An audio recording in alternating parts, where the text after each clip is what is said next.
Hi, I'm Mary, a librarian and book reviewer with a focus on stories written for kids, tweens, and teens.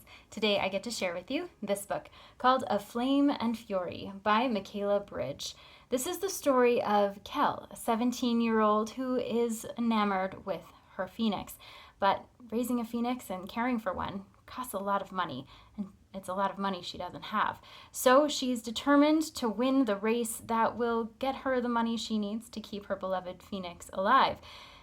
Unfortunately, what ends up happening is that she needs a new member of her team, which is someone that she would rather not spend any time with at all. And when she is approached with the offer of a job she can't refuse, she doesn't take anybody else's feelings into consideration. She just wants to protect her phoenix, Savita. So she accepts, and that causes some friction. But as they settle into their new life with the tech giant that has acquired them, they find that there is more behind the scenes than they realized, not only with their own world, but also with the nefarious things happening in the background. So it's up to Kel and her friends to find exactly what's going on in order to preserve not only their own lives, but the lives of their phoenixes as well.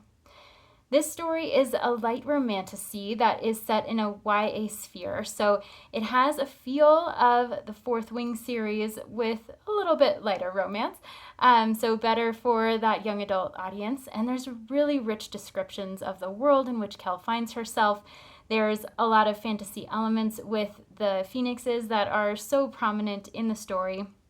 But even though they're really magical, wonderful creatures, they aren't treated that way in their community. And so there's a lot of questions that are raised around how phoenixes are being treated and whether the current methods are actually the best ones.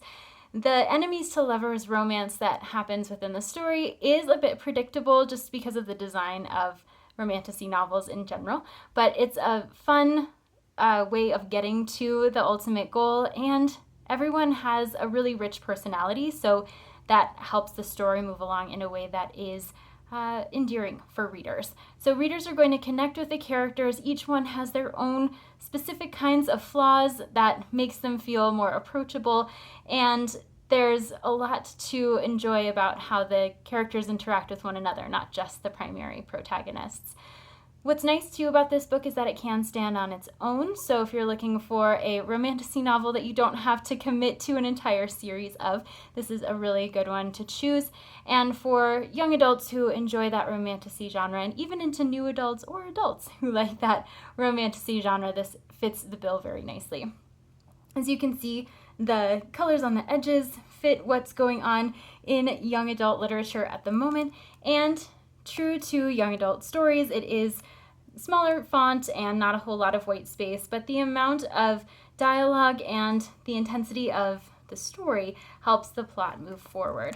So there's a lot to dive into with this book, good world building and enjoyable characters, and it scratches that itch of romantasy stories, especially for younger young adult readers who do like a touch of steamy romance. If this sounds like a great fit for you or for someone you know, I hope you look for it wherever you get your books.